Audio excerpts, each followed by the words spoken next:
पहले जो इनकी रेखाएं हैं, इनसे संबंधित जो सवाल आते हैं वो याद हुए कि नहीं? पहले ये बताओ, कौन कौन सी रेखाएं खींची गई थी कल?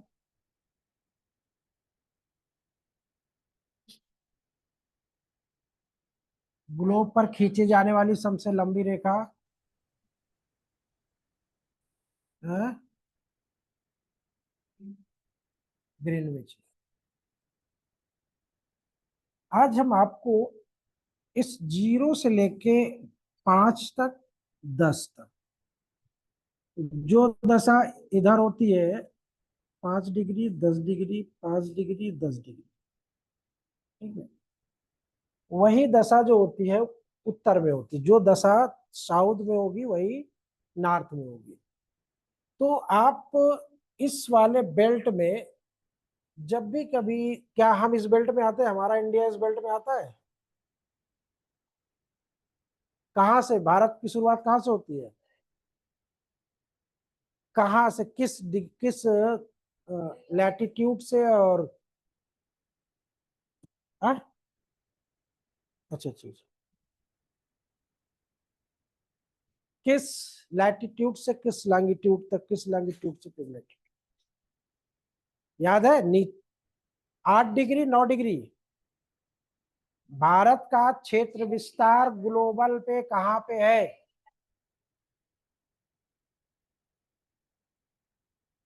वो 6 बोल रहा है, वो 8 बोल रहा है। 8 डिग्री, क्योंकि ये हमने इसको क्या लिया, 10 लिया है ना, इसको 10 डिग्री लिया है। तो इसका मतलब 6 डिग्री अगर हम लेंगे, अंडमान निकोबार द्वीप समूह का कौन सा पीक है? उसको दक्षिणी साउदर्न पॉइंट को किस नाम से जानते हैं? इंदिरा पॉइंट, ठीक है। फिर यहाँ पे इस वाले काल से कन्याकुमारी है ना, तो ये 8 के लमसम है, थोड़ा सा नीचे। तो ये यहाँ पे है, और इधर कितना है? 68। और इधर कितना है? 97। यानी आपके इंडिया का है 68 देशांतर से, है 68, हाँ वो 68 लगे, 97 पॉइंट समथिंग, ठीक है। तो ये आपके देश का वो है, और इसी में 82.5 आ जाता है, कल खींचा गया था ना। तो इसको, क्योंकि इंडिया है तो अभी इसको हम यहीं पर रहने देते हैं कि ये इसको कुछ नहीं करना। हमको ये जानना है कि ये वाला जो बेल्ट जो आज हम लोग देखने जा रहे हैं, इस बेल्ट की विशेषता क्या है? इस बेल्ट की विशेषता ये है कि इस पूरे बेल्ट में 12 महीने सूर्य की रोशनी लंबवत पड़ती है, और लंबवत पड़ने के कारण गर्मी भीषण होती है। 5, पहले 5 देखना, फिर 5 के बाद 10 देखना, ये दोनों की जैसे जैसे ऊपर आप बढ़ोगे ना, तो ये टेम्परेचर जो है शिफ्ट होता रहता है। कैसे शिफ्ट होता है पता है आपको? अभी हम लोगों का जो सूरज है वो आज कितना, 22-23 सितंबर है। कल से 23 सितंबर ना, कल कल था।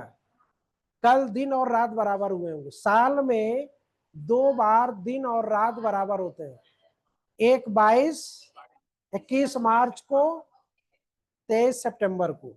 कल से दिन और रात बराबर हो गए। अब दिन जो होगा, जैसे जैसे हम लोग दिसंबर की तरफ जाएंगे, दिन छोटा होगा, मतलब सूरज जो है वो दक्षिणायन हो जाएगा। सूरज का मुख जो है वो दक्षिण की तरफ ज्यादा हो जाएगा और उत्तर की तरफ कम हो जाएगा। यानी कितना भी होगा तो वो ट्रॉपिक ऑफ कैप्रिकॉर्न, अंततः वो ट्रॉपिक ऑफ कैप्रिकॉर्न पे जब पहुंचता है तो भीषण गर्मी होती है दक्षिण में। और जब हमारे यहाँ ये 23.5 उत्तर में सूरज आ जाता है जून में, तब भीषण गर्मी होती है हमारे नॉर्दर्न उसमें। तो कहने का मतलब ये कि सूरज का जो मुख रहता है वो थोड़ा सा इधर झुकता है, थोड़ा सा इधर झुकता है, यानी 23.5 ही झुकता है, लेकिन अल्टीमेटली उसका पूरा फोकस इस बेल्ट पे रहता है, यानी 23.5 के बीच में रहता है। तो 23.5 के बीच में भी 5 इधर और 5 इधर, फिर 5 इधर, 5 इधर, ये बेल्ट में हमेशा सूर्य की रोशनी, यहाँ पे टेम्परेचर, कभी सर्दी नहीं पड़ेगी, कभी गर्मी तो बराबर पड़ेगी, सर्दी कभी नहीं पड़ेगी इस बेल्ट में। अब उसका रीजन क्या होता है? रीजन ये होता है कि जब गर्मी पड़ेगी तो बारिश होगी, बारिश होगी तो जंगल घने होंगे। जैसे अपने यहाँ होता है ना, जब बारिश होती है तो बारिश के महीने में साफ सुथ जगह भी पूरा घनी हो जाती है। तो यहाँ पे इस बेल्ट में जितने भी घने जंगल पाए जाएंगे सभी से, पहला रीजन इसका ही। अब जितनी भी फसल गर्मियों में होने वाली है, अब सोचो कि आपके यहाँ मई जून में कौन सी फसल अच्छी होती है, तो वो सारी फसलों के लिए ये मुफीद होगा। मूंगफली के लिए, धान के लिए, और बाजरा, खरीफ की जितनी फसलें सबके लिए। तो अब ये भी क्लियर हो गया। अब ये तो क्लियर हो गया कि भाई इस बेल्ट का नेचर ये है। अब उत्तर प्रदेश उसमें से थोड़े से पार्ट में आता है, साउदर्न वाला। दक्षिण में कभी आपने किसी को रजाई ओढ़ते हुए देखा है?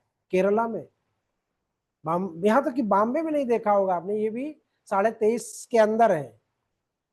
क्या है? मैंने क्या कहा कि 23.5 के बीच में, 23.5 के बीच में मौसम बराबर है। इसके ऊपर नीचे अप डाउन होता है। तो कहने का मतलब कि यहाँ पे मौसम गर्म होगा, तो गर्म में होने वाली चीजें अच्छी होंगी। तो ये बेल्ट पूरा समझ में आ गया। अब इस बेल्ट में कौन कौन से देश आते हैं, अब समझना ये है। अब इस बेल्ट में कौन कौन से देश आते हैं, किस किस देश का कौन कौन सा पार्ट आता है। तो पहले तो ये समझ लो कि अफ्रीका जो है, अब इसके लिए हम आपको पहले अफ्रीका ले चलते हैं, ठीक है? अफ्रीका का पार्ट है कि नहीं अपने पास? है? कहाँ नहीं आते हैं?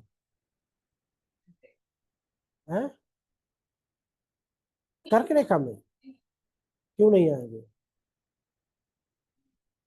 हैं? कर्क रेखा वैसे हो ही नहीं सकता कि ना आए। वही एक ऐसा कॉन्टिनेंटल है जो तीनों रेखाओं को कवर करता है। अब देखिएगा, मैं इसमें आपको स्टीम दे रहा हूं।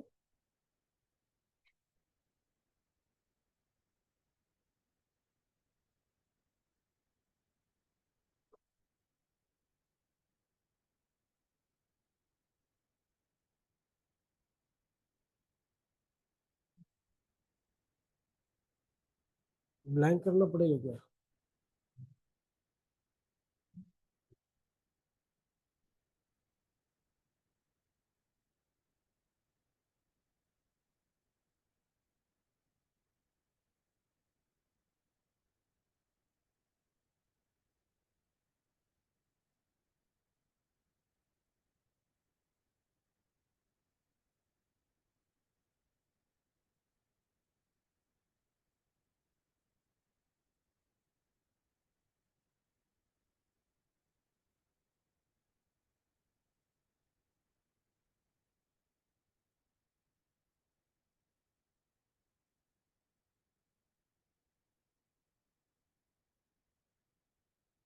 देखिए,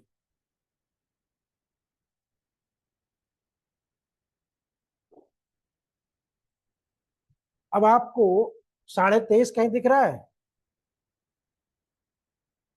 23.5 दिख रहा है? ये दिख रहा है? ये अफ्रीका का पार्ट है। ये किसका पार्ट है? अफ्रीका का पार्ट है। ये लाल सागर है यहाँ पे, देखिएगा, ठीक है? ये हॉर्न ऑफ अफ्रीका इसको बोला जाता है। अभी अभी दिखाते हैं। 23.5 ये दिख रहा है कर्क रेखा। ये दिख रहा है आपको इक्वेटर, जो अभी हम लोग खींचे थे। इक्वेटर दिख रहा है? इक्वेटर, भूमध्य रेखा, ये 0। अब इस पे देखो कौन कौन से देश है। 0 पे कौन कौन से देश है? गैबान, कांगो, जनगणना, ये है ना, कांगो, हाँ, केनिया, सोमालिया। फिर ये इधर सीधे चले आइए, फिर सुमात्रा, बोर्नियो, ये सब कहाँ पे है?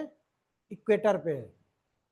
तो यहाँ पे तो खतरनाक वाली गर्मी, और इसीलिए अफ्रीकी लोग क्या होते हैं, काले। ठीक है, ब्लैक। तो अभी इसी के नीचे दूसरे पार्ट में जब हम लोग पहुंचेंगे तो इसी में देखिएगा, 23.5 अभी नहीं दिखा ना, दिख रहा है?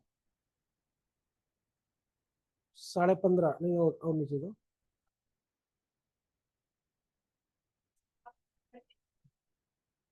हाँ हाँ, ये देखो 23.5 इधर दिख रहा है। इसको इसको डिलीट कर, इसको डिस्टर्ब कर। यहाँ पे 23.5 ये दिख रहा है, ये दिख रहा है, ये ऑस्ट्रेलिया वाला, ये ऑस्ट्रेलिया ये जा रहा। अब इसमें देखो यहाँ पे कौन कौन सा, पहले साउथ लिखो, पहले साउथ अफ्रीका, यानी साउथ कॉन्टिनेंटल में। हाँ, पहले कर्क रेखा,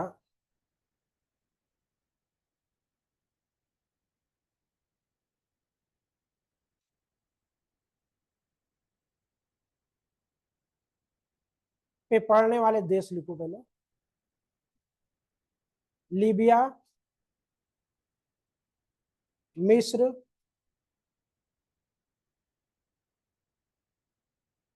कर्क रेखा पे लीबिया मिस्र, ये दो इधर के हैं। बाकी अब दूसरे वाले मैप पे जो इसका आधा पार्ट उधर है ना अभी, एक मिनट,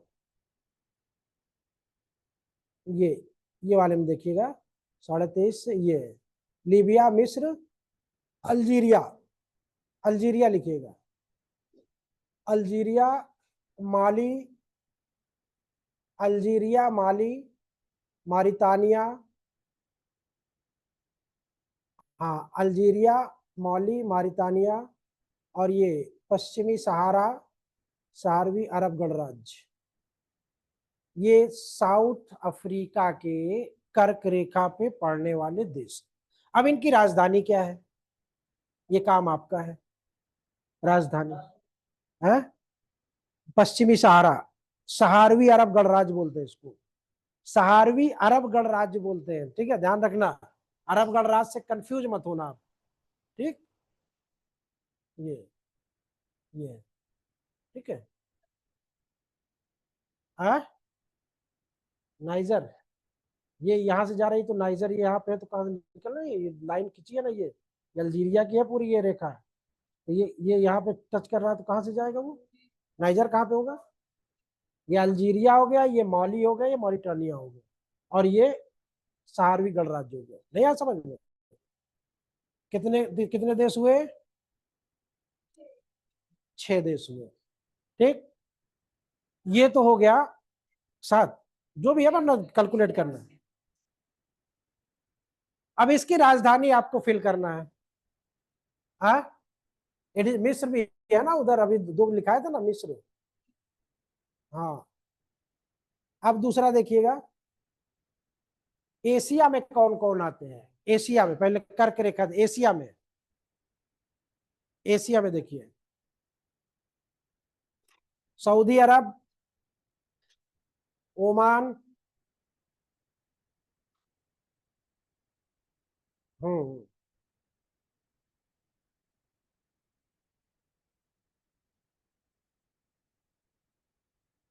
संयुक्त अरब अमीरात, संयुक्त अरब अमीरात,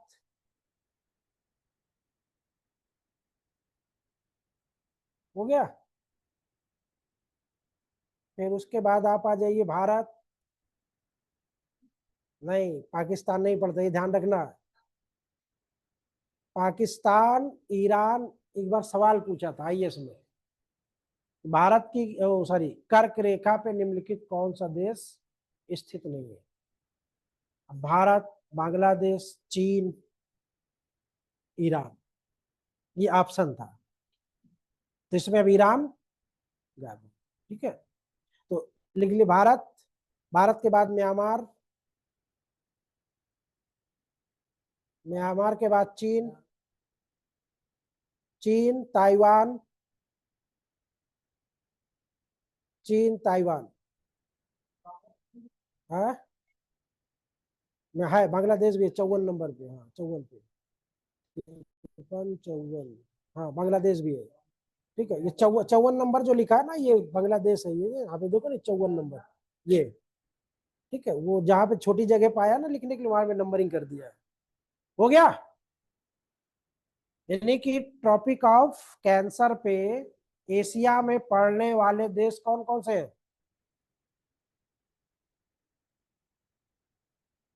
ठीक।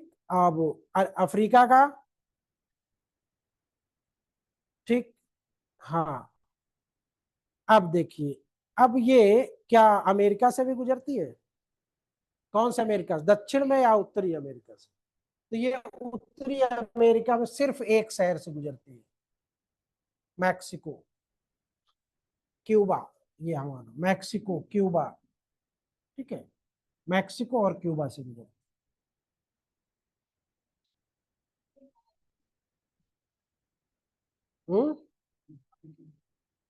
कहाँ? ये क्यूबा है ना, क्यूबा, और ये, हाँ, है, ये हवाना और क्यूबा। क्यूबा की राजधानी क्या है? वही तो वही है, ठीक है। क्या? ये राजधानी है उसकी, मैक्सिको। ठीक है, समझ में आ गया कि नहीं आया? क्लियर है? कर्क रेखा, हाँ भाई, दिख रहा साफ साफ गई है लाइन, कट करते हुए। नहीं आई समझ में? आ गया। अब देखो, अब ये तो अभी आपने ये देख लिया, अब इसके बाद इक्वेटर देखते हैं। ये देखिए, अब इसको भी लगे हाथ देखे चलो, इक्वेटर, भूमध्य रेखा, इक्वाडोर, दक्षिण अफ्रीका। इसका मतलब ये उत्तर अमेरिका से नहीं गुजरती है। नहीं समझ में आ रहा तुम्हारे? नहीं आ रहा ना? पृथ्वी कैसी है? पृथ्वी गोल है, वो गोल में क्या है? उस गोल में क्या है पृथ्वी के? हाँ, इसीलिए पहले दिन समझाया था। तो उस पूरे पृथ्वी में संसार बसा है कि नहीं बसा है? तो संसार में कुछ कॉन्टिनेंटल है, कॉन्टिनेंटल को है जो जल की सीमाओं से 700 मीटर ऊपर उठे हुए हैं, स्थल सीमाएं, जिनको लैंड एरियाज बोलते हैं। उन्हीं में पूरा ये बटा हुआ है, एशिया, अफ्रीका, यूरोप, ऑस्ट्रेलिया। तो ये जो आप देख रही हो, ये क्या देख रही हो? ये कॉन्टिनेंटल देख रही हो ना? पूरे विश्व का मैं आपको दिखा रहा हूँ। यहाँ पे ये उत्तरी अमेरिका है, ये दक्षिणी अमेरिका है, ये अफ्रीका है, ये यूरोप है। नीचे अभी उसमें जाएंगे तो आगे ऑस्ट्रेलिया मिलेगा, एशिया मिलेगा, है ना? तो ये पूरे पृथ्वी पे बसे हुए हमारे कॉन्टिनेंट। अब जो ये रेखाएं जो खींची गई, ये सारी रेखाएं काल्पनिक है। ठीक है, काल्पनिक मतलब इसलिए अपनी सुविधा के दृष्टिकोण से हम लोगों ने खींच लिया है, कि टाइम टेबल निकालने के लिए, किसी चीज को सिस्टमैटिक वे में रखने के लिए।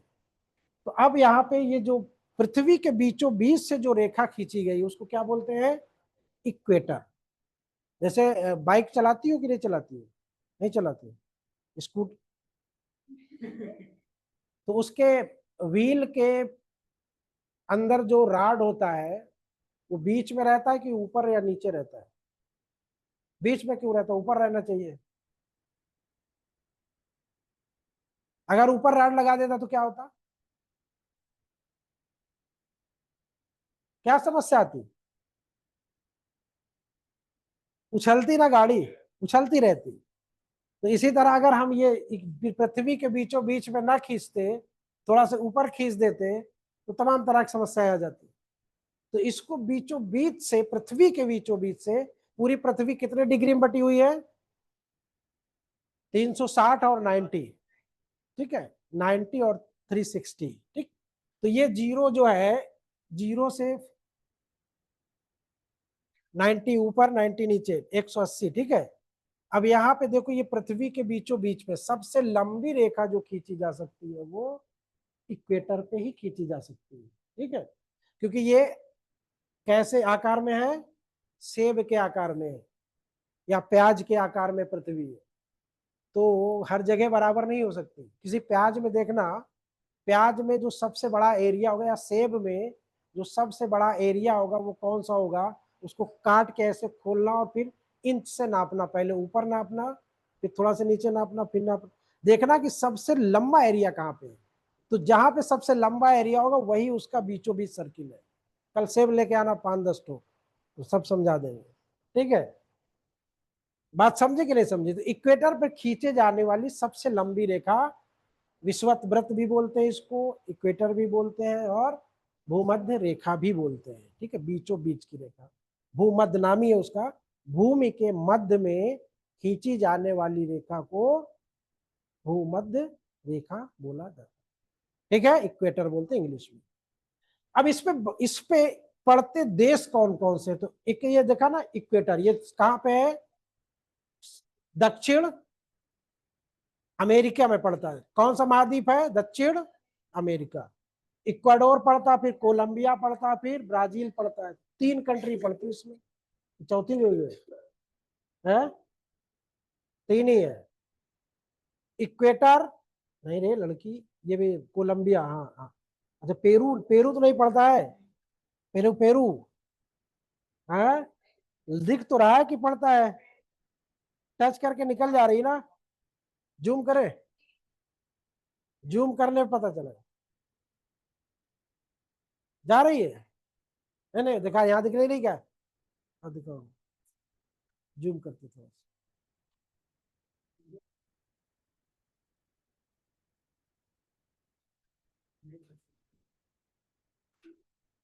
कहाँ गया?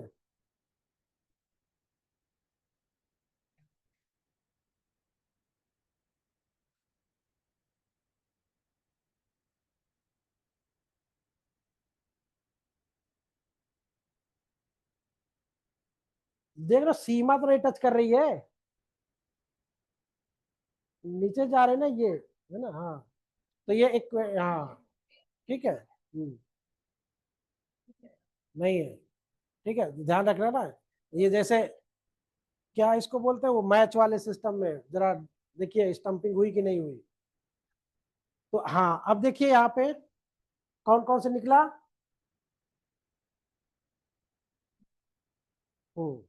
ब्राजील। अब इसके बाद ये देखो, ये सेंट हेलेना जो है, ये संयुक्त राज्य अमेरिका का कब्जा किया हुआ है। ठीक है, हाँ,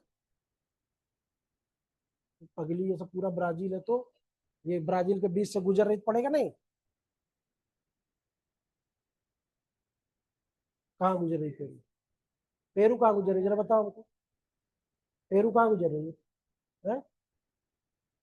पेरू कहाँ पे?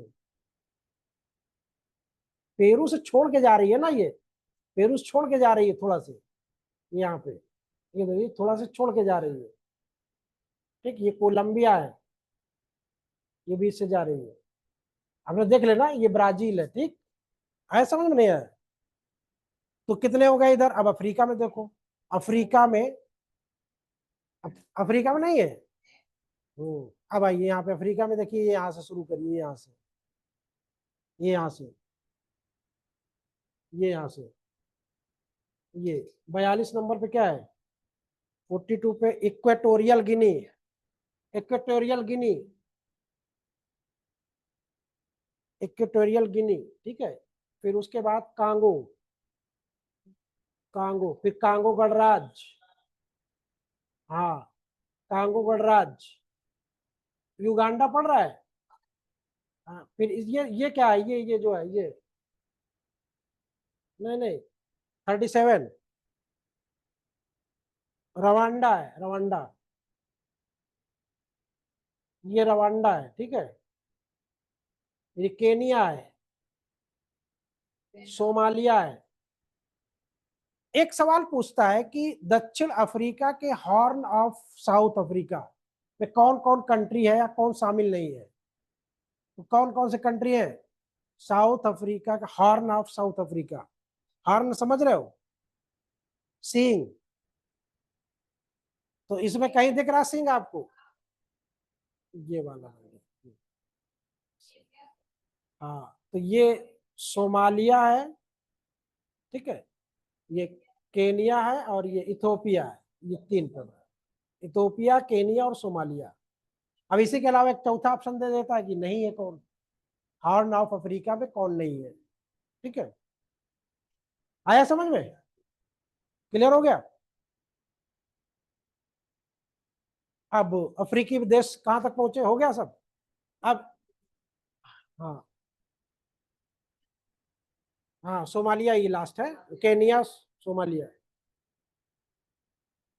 सोमालिया इसमें नहीं होगा, ये नहीं नहीं, ये इस पे इक्वेटर पे आ रहा है, आ रहा है, सुमात्रा, बोर्नियो, ठीक, ये हो गए आपके एशिया के हो गए। यानी कि ऑस्ट्रेलिया बेचारा इक्वेटर से वंचित है, यूरोप बेचारा वंचित है। ठीक है,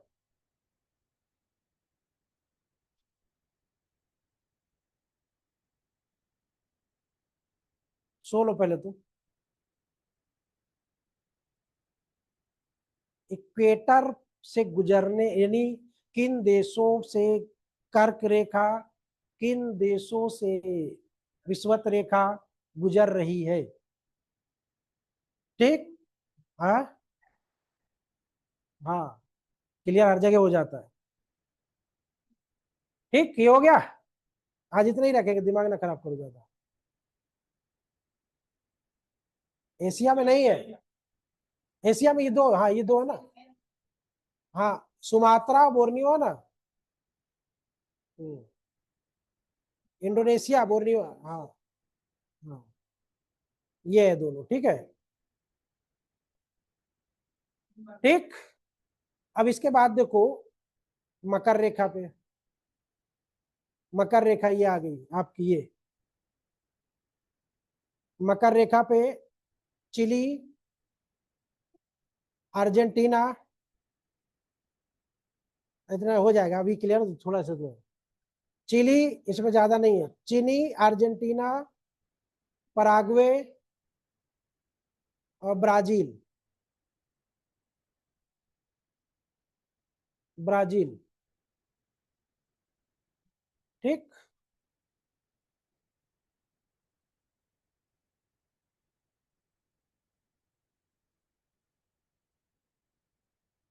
अब इस इधर देखिए, नामीबिया, लिख लो पहले, लिख लो फिर समझ लेना बाद में, बोत्सवाना, दक्षिण अफ्रीका, मोजाम्बिक, चार, फिर मेडागास्कर है ये, फिर ऑस्ट्रेलिया से गुजर गई है, ठीक, खत्म हो गई ये। हाँ? और नामीबिया के बाद मोजाम्बिक, नामीबिया, बोत्सवाना, जिम्बाब्वे नहीं, जिम्बाब्वे नहीं सॉरी, अफ्रीका, दक्षिण अफ्रीका, मोजाम्बिक, मेडागास्कर, ठीक, फिर ऑस्ट्रेलिया। ये तीनों हो गई, इसको तीनों को याद कर लेना, कल फिर खड़ी वाली, ठीक है, कल खड़ी वाली। हाँ, फिर उसमें दिखाएंगे कि कौन सी रेखा, पहले इनको याद करके आना कल।